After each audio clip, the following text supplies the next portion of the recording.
前读心经，听到空这个字，总觉得很冷，好像佛要我们把在乎的人推开，把心掏空，变成一块没有感情的石头。后来我才明白，我们全都会了，空根本不是什么都没有。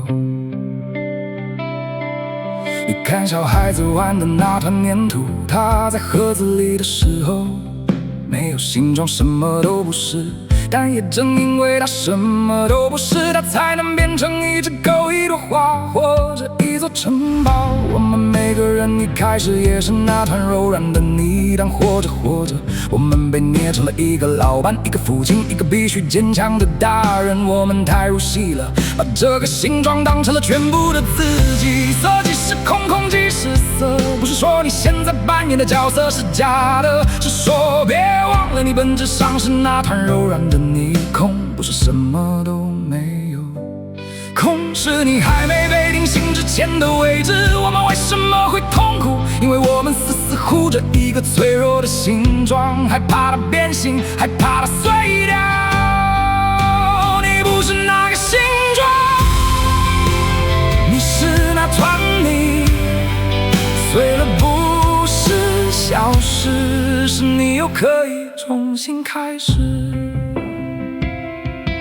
我以前在广告公司的时候，名片上印着创意总监，我花了10几年才拿到这个头衔。那4个字我握得很紧，后来自愿离这4个字没了。我站在大楼门口，手里拎着一个纸箱，里面装着一个马克杯、几本笔记本。我那时候觉得我碎了，后来才懂，碎掉的不是我，是那个形状。我还在那团泥，从来没有少过一块。心情说不生不灭，不够不进，形状会生，形状会灭，但你不生也不灭。每一次破碎都不是失去，是让你回到那个可以重新成为任何样子的起点。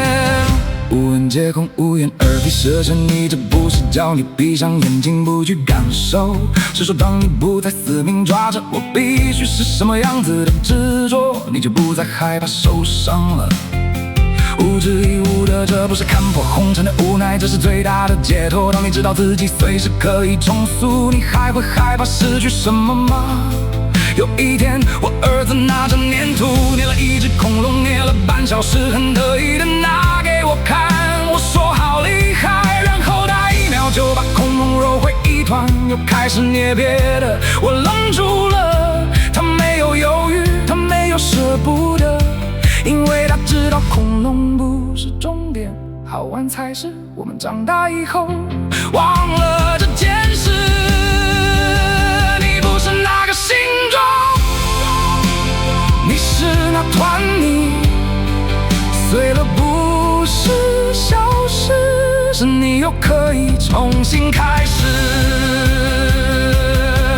心无百物，有恐怖员外最大的安全感，不是建造一座坚不可摧的城堡，而是承认自己是一团泥。你越柔软，越有无限的可能，你越坚持自己的形状，越容易碎。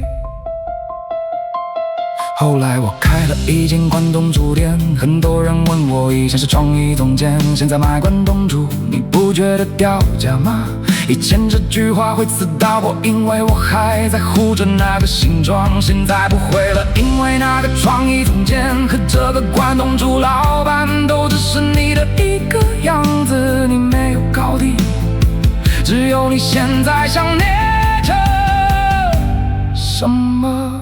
接力接力接力，我接力，去吧去吧，去勇敢的捏出你今天想要的形状，去用力的爱，去放声的哭，去体验这个世界。当形状必须改变的时候，别怕，你不是那个改变的过去，而是改变的当下。